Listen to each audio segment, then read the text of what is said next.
আল ইমরান আল্লাহ রাব্বুল সূরা নিসা অধ্যায় 4 আয়াত 80-তে বলছেন, যারা রাসূলের আদর্শের অনুকরণ করে, যারা রাসূলের আনুগত্য করে, তারা যেন স্বয়ং আল্লাহ সুবহানাহু ওয়া তাআলার আনুগত্য করল। সুবহানাল্লাহ। রাসূলের আনুগত্য করলে কার আনুগত্য করা হয়? আল্লাহ তাআলা। আবু হুরায়রা রাদিয়াল্লাহু তাআলা আনহু থেকে বর্ণিত হয়েছে, রাসূল সাল্লাল্লাহু আলাইহি ওয়াসাল্লাম বলেছেন, মান আতানি ফাকাদ আতা আল্লাহ, যে ব্যক্তি আমার আনুগত্য করলো সে আল্লাহর আনুগত্য করলো। ওয়া মা আসানি ফাকাদ আসা আল্লাহ, যে আমার অবাধ্যতা করলো সে আল্লাহরই অবাধ্যতা করলো। তাহলে প্রিয় উপস্থিতি, আমাদের জীবনে রাসূলকে মেনে চলার প্রয়োজন আছে না নাই? আছে না নাই? মানুষ আমরা সবাই একদিন পৃথিবী থেকে চলে যাব, এটা হলো ইউনিভার্সাল ট্রুথ। সূরা ইমরান অধ্যায় 3 আয়াত 185, প্রত্যেক মানুষের মৃত্যু ঘটবে, মৃত্যু ঘটবে। একটা মানুষ যখন মারা যায়, তখন লাশটা কবরে নামানো হয়, একটা দোয়া বলে, কি সেটা? বিসমিল্লাহি ওয়া আলা মিল্লাতি রাসূলিল্লাহ। তার মানে রাসূলের মিল্লাতের উপর লোকটাকে আমরা সুপর্দ করছি। কার মিল্লাত? রাসূলের মিল্লাত। তাহলে রাসূল সাল্লাল্লাহু আলাইহি সাল্লাম ছাড়া আর কারো মিল্লাতের উপর কবরে গেলে কবর মুক্তির কারণ হবে না আযাবের কারণ হবে? কেন হবে? কেননা দুনিয়াতে আল্লাহ রাসূল সাল্লাল্লাহু আলাইহি সাল্লাম বলছেন, সহিহ বুখারী প্রথম খণ্ড কিতাবুল ঈমান হাদিস নাম্বার 14 ও 15, আনাস রাদিয়াল্লাহু তাআলা আনহু বলেন, রাসূল সাল্লাল্লাহু আলাইহি ওয়াসাল্লাম বলেছেন, লা ইউমিনু আহাদুকুম হাত্তা কুন আহাব্বা ইলাইহি মিন ওয়ালিদিহি ওয়া ওয়ালাদিহি ওয়ান নাসি আজমাইন। তোমাদের মধ্যে কেউ পূর্ণ মুমিন হতে পারবে না যতক্ষণ পর্যন্ত সে তার পিতামাতা, সন্তান, এমনকি পৃথিবীর সব মানুষের চেয়ে আমি তার নিকট বেশি প্রিয় না হব।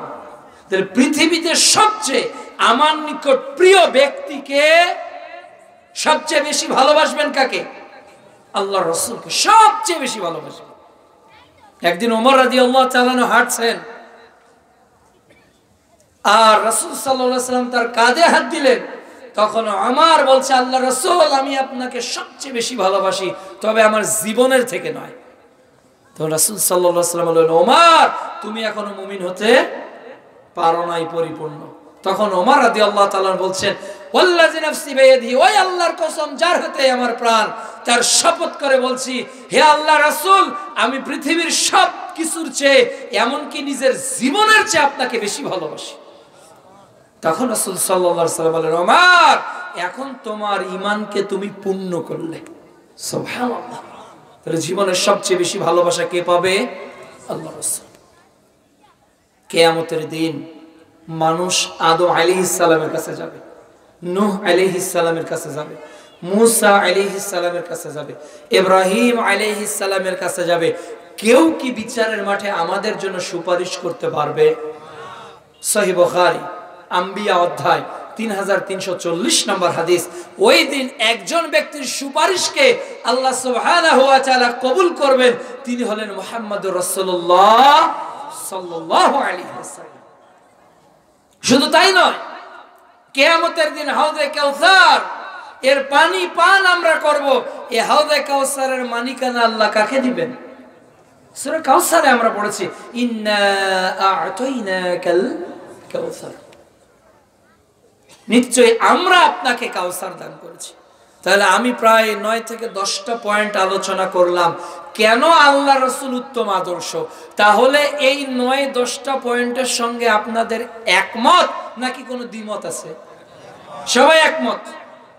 তাহলে যদি একমত হয়ে থাকে, এখন রাসূলের আদর্শ আমাদের জীবনে বলা শুরু হলো, দেখি আপনি কয়টা মেনেছেন, কয়টা মানবেন, আর কয়টা মানতে পারেন। প্রথমত, রাসূলের আদর্শ নিজের ব্যক্তি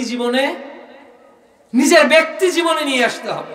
রাসূলের আদর্শ ইন আওয়ার হোল লাইফ আমাদের পুরো জীবনে, if we want to paradise after here, we must be follow in our whole life the Holy Quran and authentic hadith. আমরা যদি মনে করি যে আমরা জান্নাতে যাব, তাহলে সর্বপ্রথম আপ টু বটম নিজের এই 3.5 হাত বডিতে পুরো ইসলামকে আগে ফিট করতে হবে, পুরো ইসলামকে, উইদাউট কন্ডিশন, উইদাউট রেস্ট্রিকশন, কোনো শর্ত, কোনো নীতি ছাড়াই আমাদেরকে মেনে চলতে হবে। আল্লাহ তাআলা বলছেন সূরা তাহরিম অধ্যায় 66 আয়াত 6, ইয়া আইয়ুহাল্লাযীনা আমানু, হে ঈমানদার বান্দাগণ, উ আনফুসাকুম, আগে নিজে বাঁচো। সূরা সাফ অধ্যায় 61 আয়াত 2, আল্লাহ তাআলা বলছেন হে ঈমানদারেরা, এমন কথা কেন বলো যা নিজেরা মানো না। তাহলে সর্বপ্রথম বাঁচতে হবে কাকে? নিজেকে। প্রিয় উপস্থিতি, ভেবে দেখুন তো, আমাদের হেয়ার স্টাইল যুবকদের কাদের মতো? রাসূলের সুন্নাত মোতাবেক, নাকি ক্রিকেটার, ফুটবলার, বিভিন্ন প্রজাতির প্রাণীদের মতো? সেলুনের দোকানে হেয়ার কাটিং এর বিভিন্ন স্টাইল লাগানো আছে, বিভিন্ন স্টাইল। ওরা কোন স্টাইলে চুল কাটছে? রাসূলের স্টাইলে না বিভিন্ন অভিনেতা অভিনেত্রীদের স্টাইলে, তাদের স্টাইলে? তাহলে আমরা বলছি আমাদের উত্তম আদর্শ আল্লাহ রাসূল, অথচ চুলে আল্লাহ রাসূলের কোনো আদর্শ নাই। আমাদের চোখ কি দেখবে কি দেখবে না কোরআনে আছে না? সূরা নূর অধ্যায় 24 আয়াত 30 আয়াত 31, কোনটা হালাল কোনটা হারাম, কোনটা দেখবো কোনটা দেখবো না, এটা আল্লাহ রেস্ট্রিকশন দিয়েছে। এরপরে এদেশের তরুণ যুবকরা কাদের দিকে তাকিয়ে থাকে? এদেশের তরুণ যুবতীরা কাদের দিকে তাকিয়ে থাকে? তাহলে চোখ কি আমার রাসূলের আদর্শের অনুসরণ করে নাকি শয়তানের অনুসরণ করছে? আমাদের কান কি শুনবে কি শুনবে না আল্লাহ কোরআনে বলে নাই? সূরা লোকমান অধ্যায় 31 আয়াত 6, আল্লাহ অসর বাক্য ক্রয় করতে নিষেধ করেছেন। সুনানে আবু দাউদ 4924 নম্বর হাদিস, রাসূল সাল্লাল্লাহু আলাইহি সাল্লাম গান বাজনার আওয়াজ শুনে কানে আঙ্গুল ঢুকিয়ে দিতেন, আর আমাদের হেডফোন লাগিয়ে আমরা নাচ আর গান একসঙ্গে দেখছি ও শুনছি। তাহলে রাসূলের আদর্শ কি আমাদের দেহতে আছে? আছে। এই যে জবানটা, পাওয়ার অফ স্পিকিং, আমরা বলছি, এটা কার দেওয়া? আমরা জবান দিয়ে যা বলি তা কি কোরআন সুন্নাহ মোতাবেক বলি? অথচ আল্লাহ তাআলা বলছেন মানুষ এমন কোন কথা বলে না যা ফেরেশতারা নোট করে না, সব নোটেড, রেকর্ডেড। সূরা ইয়াসিন অধ্যায় 36 আয়াত 65, ওই দিন আল্লাহ মানুষের জবানকে মোহর মেরে দেবে, মুখ কথা বলবে না, হাত কথা বলবে। আল্লাহ সুবহানাহু ওয়া তাআলা বলছেন সূরা আহজাব অধ্যায় 33 আয়াত 70, হে ঈমানদারেরা, আল্লাহকে ভয় করো, ওয়া কুলু কওলান সাদীদা, আর সত্য কথা বলো, যেটা সত্য কথা এটা বলো। আমরা রাত দিন মিথ্যার মধ্যে আসি না নাই? মিথ্যা মিথ্যা আসি, বেড়াতে বলছি আসি কোথায়? শেরপুরে, জামালপুরে আসি এক জায়গায়, বলি এক জায়গায়। মুনাফিকের আলামত 3টি অথবা 4টি, এর মধ্যে একটা আলামত হলো মুনাফিক কথা বললে কি কথা বলে? মিথ্যা কথা বলে। যারা রাসূলের আদর্শের অনুকরণ করে, নারী হোক আর পুরুষ হোক, তারা মিথ্যাবাদী হতে পারে। এরপর আমরা খাবো কি? কোরআন সুন্নাহয় তা আছে না? আছে। সূরা বাকারা অধ্যায় 2 আয়াত 168, আয়াত 172, সূরা মুমিনুন অধ্যায় 23 আয়াত 53, হালাল হালালান তাইয়্যিবা, হালাল খেতে হবে। আর আমরা সুদের টাকা খাই, ঘুষের টাকাও খাই, অন্যের সম্পদ আত্মসাদের অর্থও খাই, আবার হুজুররা পানের সঙ্গে জর্দাও খায়, আবার অন্য সময় ইচ্ছা মতো উজুর আগে আরেক গুল মাখি। আছে না এরকম টাইপের মানুষ? এটা কার আদর্শ? ব্যক্তি জীবনে এটা কার আদর্শ? আল্লাহ রাসূল সাল্লাল্লাহু আলাইহি সাল্লাম কি গুল খেতে বলেছেন? কোন অনুমতি দিয়েছেন? এরা আপনি বলবেন তো গুল আল্লাহ রাসূলের যুগে ছিল না, জর্দা আল্লাহ রাসূলের যুগে ছিল না, তো আল্লাহ রাসূলের যুগে কি গাঁজা ছিল, হিরোইন ছিল, ফেন্সিডিল ছিল? কথা বলেন, ছিল না। হুজুর আপনি বলেন জর্দা হারামের দলিল কোথায়? যে লাইনে গাঁজা হারাম, ওর আগের লাইনে আলোয়া পাতা, তামাক পাতা, জর্দা পাতাকে হারাম করা হয়েছে। যে লাইনে ইয়াবা হারাম, ওর আগের লাইনে গুলকেও হারাম করা হয়েছে। ইসলামে প্রিন্সিপাল নীতি আছে, মৌলিক নীতিগুলো আছে। তাহলে মুখ আর কি করছে? মিথ্যা বলছে, ছগলখুরি করছে, গীবত করছে, অন্যকে গালি দিচ্ছে। অথচ আল্লাহ রাব্বুল আলামিন বলছে ওয়াইলুল লিকুল্লি হুমাযাতিল লুমাযা, দুর্ভোগ ওই ব্যক্তির জন্য যে মানুষের সামনে এবং পিছনে কি করে? গীবত করে। আজকে গীবতের অভ্যাস বাংলাদেশে অনেক বেশি। রাসূলুল্লাহ সাল্লাল্লাহু আলাইহি ওয়াসাল্লাম বলেন লা ইয়াদখুলুল জান্নাতা নামাম, যারা গীবত করে ওরা আল্লাহর জান্নাতেই যাবে না, আল্লাহর জান্নাতেই যাবে না। এজন্য জবানটা, সহিহ বুখারী কিতাবুল ঈমান হাদিস নাম্বার 48, রাসূলুল্লাহ সাল্লাল্লাহু আলাইহি ওয়াসাল্লাম বলেন সিবাবুল মুসলিম ফুসুকুন ওয়া কিতালুহু কুফরুন, মুসলমানকে গালি দেওয়া পাপ, তার সঙ্গে যুদ্ধ করা কুফর। এজন্য প্রিয় উপস্থিতি, আমার জবানে কার সুন্নাত মানতে হবে? আল্লাহর রাসূল। এই যে হাত, power of writing, power of catching, এই যত কাজ করছে, পাওয়ার অফ ওয়ার্কিং, এই যে করার ক্ষমতা, ধরার ক্ষমতা, লেখার ক্ষমতা কে দিয়েছে? আল্লাহ দিয়েছে। তো এই হাত কোন কাজে ব্যয় করব, কোন কাজে ব্যয় করব না, কোনটা হাত ধরবে, কোনটা হাত ধরবে না, আল্লাহ তাআলা এবং তার রাসূল সাল্লাল্লাহু আলাইহি সাল্লাম স্পষ্ট করেছে। ওই ব্যক্তি মুমিন নয়, ওই ব্যক্তি মুমিন নয় যার হাত এবং জবান থেকে অপর মুসলিমরা নিরাপদ নয়। অথচ বাংলাদেশে মারামারি কি কমে গেছে? কমে গেছে, পতন হয়েছে, কিন্তু মারামারি এখনো বন্ধ হয়নি। একদল চাঁদাবাজি ছিল আর এক দলে শুরু হয়ে গেছে। এ হলো আমাদের মিত্রার এপিট আর ওপিট, এপিট আর ওপিট। তাহলে হাত আল্লাহর দেওয়া, ওয়া তুকাল্লিমুনা আইদিহিম, এই হাত বিচারের মাঠে কথা বলবে। এর উপস্থিতি এই পা, পা দিয়ে কোথায় যাব? আজকে এই ওয়াজ মাহফিলে অনেকে এখনো চানাচুর খাচ্ছে, অনেকে এখনো মনিহারি দোকানে বসে আছে। কি দিয়ে? পা দিয়ে। এই power of walking, power of running, এই হাঁটা এবং দৌড়ের ক্ষমতা এটাও কে দিয়েছে? আল্লাহ দিয়েছে না? আল্লাহ ইচ্ছা করলে পাটাকে অবশ করে দিতে পারে না? ওয়া তাশহাদু আরজুলুহুম, এই পা বিচারের মাঠে সাক্ষী দিবে, বিচারের মাঠে সাক্ষী দিবে। এজন্য এক নাম্বার বলতেছিলাম, নিজের পুরো জীবনে ইসলামের আদর্শ তথা মুহাম্মদ সাল্লাল্লাহু আলাইহি ওয়াসাল্লামের আদর্শকে কি করতে হবে? অনুকরণ, অনুসরণ করতে হবে। দুই নাম্বার হলো পরিবার। একা বাঁচলে হবে না, পরিবারকে বাঁচাতে হবে। পারিবারিক জীবনে ইসলাম প্রয়োজন। আল্লাহ বলছে ওয়াহলিকুম নারা, সূরা তাহরিম অধ্যায় 66 আয়াত 6, তোমার পরিবারকেও জাহান্নাম থেকে বাঁচাও, পরিবারকেও বাঁচাও। সহিহ বুখারী 2554 নম্বর হাদিস, রাসূলুল্লাহ সাল্লাল্লাহু আলাইহি সাল্লাম বলেন আলা কুল্লুকুম রাঈন ওয়া কুল্লুকুম মাসউলুন আন রাইয়াতি, তোমরা প্রত্যেকে দায়িত্বশীল আর তোমাদের দায়িত্ব সম্পর্কে জিজ্ঞাসিত হতে হবে। আমি আমার স্বামী হিসাবে, বাবা হিসাবে, বড় ভাই হিসেবে, বড় ছেলে হিসেবে মায়ের দায়িত্ব, স্ত্রীর দায়িত্ব, বোনের দায়িত্ব পালন করি কিনা।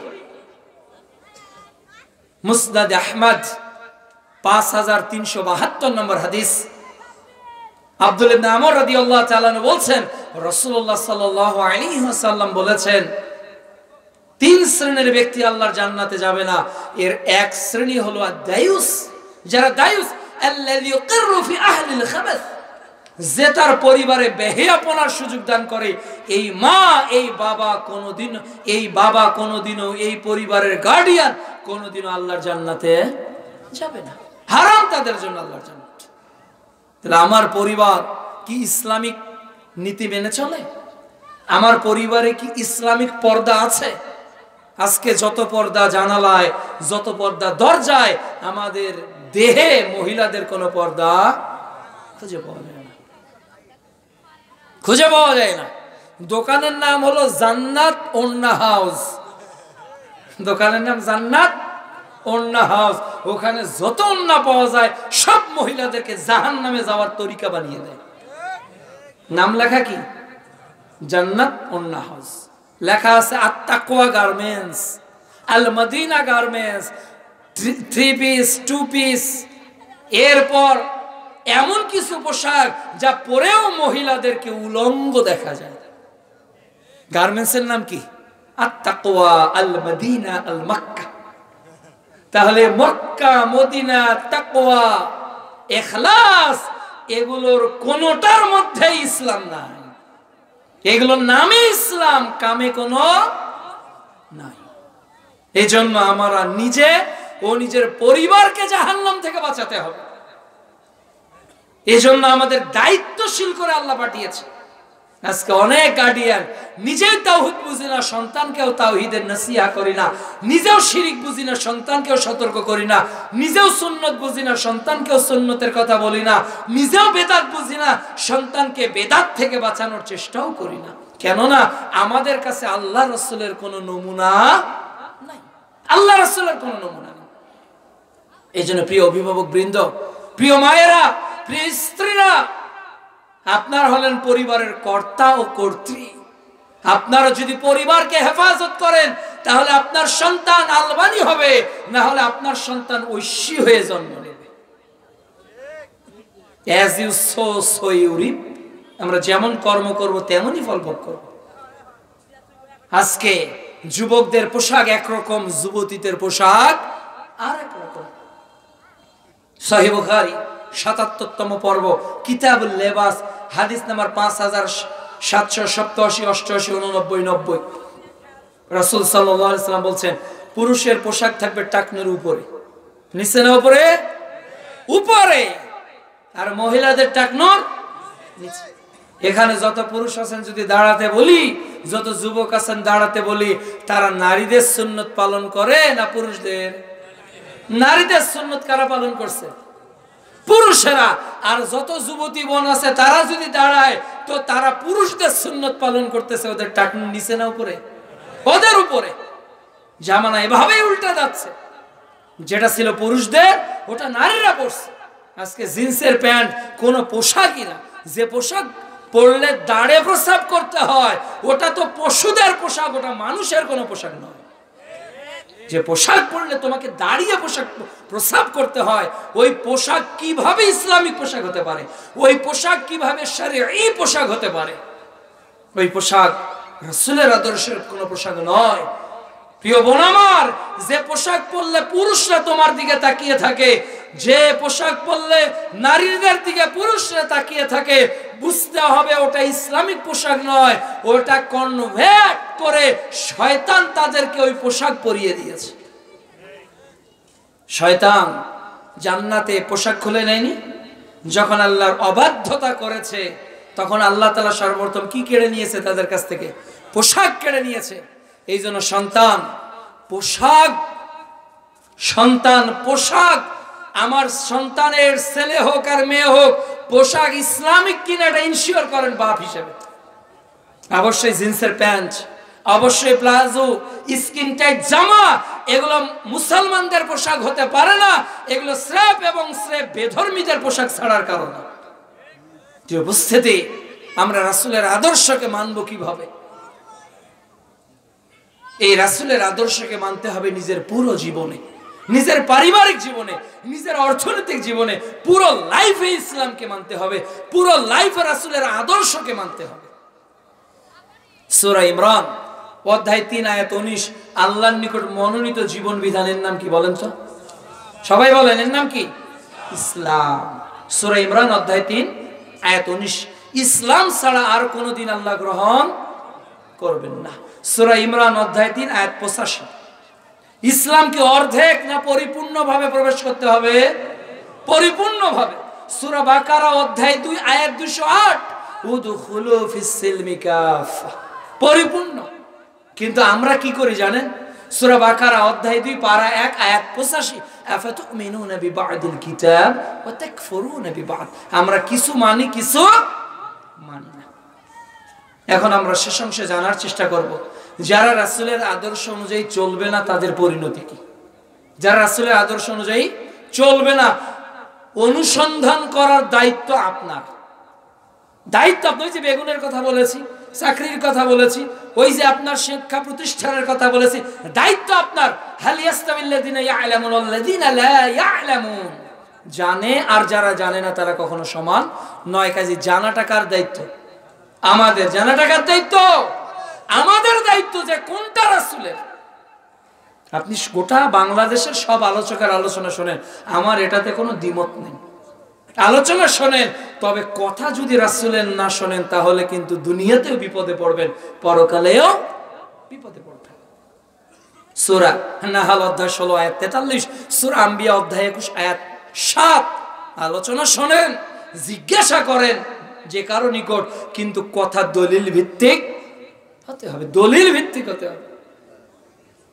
যদি বেদাত সুন্নতের মধ্যে ঢুকে যায় তাহলে আমল কি হয়ে যাবে ভাই? বরবাদ হয়ে যাবে। বলছিলাম যারা রাসূলের আদর্শের অনুসরণ করবে না তাদের পরিণতি কি? এক, সূরা ফুরকান অধ্যায় 25 আয়াত 27-28, ওই দিন মানুষ ইয়াউমা ইয়াযুজ যালিমু আলা ইয়াদি, ওই দিন জালেমরা তাদের আঙ্গুলগুলোকে, হাতগুলোকে কামড়াবে আর বলবে, হায় আফসোস যদি ওই দিন রাসূলকে মানতাম। কাকে মানতাম? রাসূলের আনুগত্য করতাম। একই কথা আল্লাহ বলছেন সূরা আহজাব অধ্যায় 33 আয়াত 66, 67 ও 68 তে। ইয়াউমা ইয়াযুজ যালিমু, আল্লাহ রাব্বুল আলামিন বলছেন ইয়াউমা তুকাল্লাবু উজুহুম ফিন নার, যেদিন মানুষকে মুখের উপর ভর দিয়ে জাহান্নামে নিক্ষেপ করা হবে, ওই দিন মানুষ আফসোস করে বলবে, আতা'নাল্লাহ ওয়া আতা'না রাসূলা, হায় আফসোস দুনিয়াতে যদি রাসূলকে আর আল্লাহকে মেনে চলতাম, রাসূলের আদর্শের যদি অনুকরণ করতাম, তাহলে আজকে এই দিনে এই বিপদ হতো না, এই বিপদ হতো না। তিরমিজি 2863 নম্বর হাদিস, হারিস আল আশআরী রাদিয়াল্লাহু তাআলা আনহু বলছেন, রাসূলুল্লাহ সাল্লাল্লাহু আলাইহি সাল্লাম বলেছেন, মান দা'a বিদাওয়াল জাহিলিয়া, যে ব্যক্তি মানুষকে জাহিলিয়াতের দিকে রাখে, যেটা সভ্যতা নয়, যেটা ইসলাম নয়, যেটা ইসলামিক কৃষ্টি কালচার নয়, এমন দিকে কেউ যদি মানুষকে ইনভাইট করে, ফা ইন্না মিন জুসা জাহান্নাম, সে যেন তার ঠিকানাকে জাহান্নামে করে নেয়। ওয়া ইন সামা ওয়া সাল্লা ওয়া জামান্নাহু মুসলিম, যদিও সে নিজেকে, যদিও সে মুসল্লি সালাত আদায় করে, যদিও সে সায়েম সিয়াম পালন করে এবং নিজেকে মুসলিম বলে দাবি করে, এরপরেও থাকবে কোথায়? জাহান্নামে। সুনানে আবু দাউদ 4031 নম্বর হাদিস, রাসূল সাল্লাল্লাহু আলাইহি ওয়াসাল্লাম বলেন, মান তাশাব্বাহা বিকওমিন ফাহুয়া মিনহুম, যে ব্যক্তি যে জাতির অনুকরণ করে তারা তাদের বলেই গণ্য। তাহলে বলুন তো, আগামী কাল গোটা বাংলাদেশে স্কুল, কলেজ, ইউনিভার্সিটিতে, গ্রাম গঞ্জে, ঢাকা শহরে বিভিন্ন জায়গায় 12টা 1 মিনিটে ফটকা ফুটবে, আতশবাজি জ্বলবে। কোন দিনকে কেন্দ্র করে? 31st night. 31st night. এই উৎসব কি মুসলমানদের? এই উৎসব কি মুহাম্মদ সাল্লাল্লাহু আলাইহি সাল্লামের রেখে যাওয়া? এই উৎসব কি খলিফায়ে রাশিদিনের জীবনের? এই উৎসব কি মুহাদ্দিসদের? এই উৎসব কি ইমাম আবু হানিফা, শাফি, মালিকি, হাম্বলীর? তাহলে এই উৎসব কাদের? ইহুদি নাসরাতের, বেধর্মীদের। বলেন এই উৎসব কাদের? বেধর্মীদের। সূরা মাইদা অধ্যায় 5 আয়াত 50, আল্লাহ বলছে, আপা হুকমুল জাহিলিয়াতি ইয়াবগুন, তারা কি জাহিলিয়াতের বিধান কামনা করে, অথচ আল্লাহর চেয়ে উত্তম বিধান আর কার? সূরা মাইদা অধ্যায় 5, মাইদা অধ্যায় 5 আয়াত 51, আল্লাহ বলছে, ইয়া আইয়ুহাল্লাযিনা আমানু, হে ঈমানদার বান্দাগণ, লা তাত্তাখিযুল ইয়াহুদা ওয়ান নাসারা আউলিয়া বা'দুহুম আউলিয়া বা'দ, হে ঈমানদারেরা, ইহুদি ও নাসরাদের অনুসরণ করো না। কাজেই মুসলমান তো অনুসরণ করে বিশ্বনবীর, মুসলমান তো অনুসরণ করবে কোরআনের, মুসলমান তো অনুসরণ করবে আল্লাহ রাসূল যা দিয়ে গেছে। এর বাইরে মুসলমান কোনো কিছুর অনুসরণ করতে পারে? কোনো কিছুরে পারে না। এর উপস্থিতি, এই অনুসরণ যারা করেছিল তাদের ঈমান অনেক দামি ছিল, অনেক দামি ছিল। কেন? তারা ঈমানটাকে কিনেছিল, আর আমরা ঈমানটাকে পেয়েছি। এই জন্য ঈমানের দাম বুঝি না। সূরা বুরুজ পারা 30 অধ্যায় 85 আয়াত 8, আল্লাহ তাআলা বলছে ওদের উপর অত্যাচার হওয়ার, ওদেরকে নির্যাতন করার আর কোনো কারণ ছিল না, একটাই কারণ ছিল যে ওরা ঈমান এনেছিল, ঈমান এনেছিল। সূরা বাকারা অধ্যায় 2 আয়াত 214 আল্লাহ সুবহানাহু ওয়া তাআলা বলছেন, তোমরা ঈমান এনেছো এই কথা বললে তোমরা কি মনে করেছো আল্লাহর জান্নাতে প্রবেশ করলে? অথচ তোমাদের উপর এখনো এই মুসিবত বিপদ আসে নাই যেটা পূর্ববর্তীদের এসেছিল। সূরা আনকাবুত অধ্যায় 29 আয়াত 1 আল্লাহ বলছে তোমরা ঈমান এনেছো এই কথা বললেই ছেড়ে দেওয়া হবে, তোমাদের পরীক্ষা করা হবে না। সূরা মুলক অধ্যায় 67 আয়াত 2 আল্লাহ বলছে আমি মৃত্যু আর জীবন দিলাম তোমাদের পরীক্ষা করার জন্য। তিরমিজি 2324 নম্বর হাদিস, প্রিয় নবী বললেন আর দুনিয়া সিজদুল মুমিন, দুনিয়াটাই মুমিনদের জন্য কারাগার। আবু বকর, ওমর, ওসমান, আলী কত পরীক্ষা দিয়েছেন। সুমাইয়া রাদিয়াল্লাহু তাআলা আনহা কে শাহাদাতের পিয়ালা পান করতে হয়েছে। হানজালা রাদিয়াল্লাহু তাআলা আনহু বাসর ঘর ছেড়ে যুদ্ধের মাঠে ঝাঁপিয়ে পড়েছেন। ঝাঁপিয়ে পড়েছেন কিসের জন্য? ইসলামের জন্য। প্রিয় উপস্থিতি, বেলাল রাদিয়াল্লাহু তাআলা আনহু অনেক নির্যাতন সহ্য করেছেন স্রেফ ঈমান আনার জন্য। যে রাসূলের আদর্শের কথা সংক্ষিপ্ত ভাবে বললাম, এই রাসূলকে যদি আসলে আমরা মহব্বত করতাম, ভালোবাসতাম, আজকে কোন নেতার ছবিতে যদি আঘাত করা হয় দলক্ষিপ্ত হয়ে যায় কি না? দলক্ষিপ্ত হয়ে যায়। কিন্তু বিশ্ব নবীর যে আঘাত আপনার পরিবারে করছেন, আপনার সংসারে করলেন, আপনার বিবাহতে করলেন, আপনার 3.5 হাত বডিতে করলেন, আপনার মধ্যে কোনো কষ্ট লাগে না কেন? আপনি ইসলামকে কিনে নেন নাই, এটা বাপ দাদার পৈতৃক সূত্রে পেয়েছেন, উত্তরাধিকারী সূত্রে। আমরা উত্তরাধিকারী সূত্রে কিছু জমি লেখা থাকে উত্তরাধিকারী সূত্রে এই জমির মালিক, কিছু জমি লেখা থাকে বায়না সূত্রে এই জমির মালিক, কিছুটা আবার লেখা থাকে কি ক্রয় সূত্রে এই জমির মালিক। তো আমরা ইসলামের মালিক উত্তরাধিকারী সূত্রে। যদি অমুসলিম যারা মুসলমান হচ্ছে, যারা বাড়ি ঘর ছাড়তেছে, নির্যাতন হচ্ছে, নিষ্পেষিত হচ্ছে, ওই ঈমান যদি আমরা আনতাম তাহলে বুঝতাম যে ঈমান কত দামি জিনিস, ঈমান কত দামি জিনিস। প্রিয় উপস্থিতি, আসুন না আমরা মৃত্যুর আগেই সাচ্চা ঈমানদার হই। আমরা মৃত্যুর আগে নিজেকে সংশোধন করি, মৃত্যুর আগে নিজেদের যাবতীয় হারাম, নিজের যাবতীয় অশ্লীলতা, নিজের যাবতীয় বেহায়াপনা, নিজের যাবতীয় বেহেল্লাপনা থেকে নিজেদেরকে বিরত রাখি। অবশ্যই অবশ্যই 31st নাইট কোন মুসলমানের বাচ্চা পালন করতে পারে? আমরা 31st নাইটকে ঘৃণা করি। আবু দাউদের 1132 নম্বর হাদিস, মুহাম্মদ সাল্লাল্লাহু আলাইহি সাল্লাম মদিনা গেলেন, মদিনাবাসীরা 2 দিন পালন করে। আল্লাহ রাসূল সাল্লাল্লাহু আলাইহি সাল্লাম বললেন তোমাদের ওই 2 দিন বাতিল, তোমাদের জন্য 2টি দিবস, একটার নাম ঈদুল আযহা আর একটার নাম ঈদুল ফিতর। কাজে প্রিয় উপস্থিতি, আসুন না আমরা আমাদের জীবনে, আমাদের পারিবারিক জীবনে, আমাদের সামাজিক জীবনে, আমাদের ব্যক্তি জীবনে, সামগ্রিক জীবনে আমরা একজনের আদর্শ মানব, তিনি কে? মুহাম্মদুর রাসূলুল্লাহ সাল্লাল্লাহু আলাইহি ওয়াসাল্লাম। বাংলাদেশে আমাদের মুসলমানদের এখন একত্রিত হওয়ার সময় এসেছে কিনা? আজকে এই ছোট্ট ভূখণ্ডটা ধ্বংস করার নীল নকশা শুরু হয়ে গেছে। এক্ষেত্রে আপনার মাসলাকে যে ত্রুটি থাক, আপনার আমার আমলে যেই থাক, এই দেশের মানচিত্র রক্ষার ক্ষেত্রে আমরা সবাই ফেনীকার, ওদের বাবের, চট্টগ্রাম কার? এদেশের। কাজেই এদেশের 1 ইঞ্চি মাটি কোন বহিরা শত্রু যদি আক্রমণের নীল নকশা আঁকার কোন চেষ্টা করে, আমরা বুঝবো না কে আহলে হাদিস, কে হানাফি, কে শাফি, কে মালিকি। এ দেশকে রক্ষার জন্য কাঁধে কাঁধ মিলিয়ে, পায়ের সঙ্গে পা মিলিয়ে এই মাটিটাকে রক্ষা করার সর্বোচ্চ চেষ্টা করতে হবে ইনশাআল্লাহ।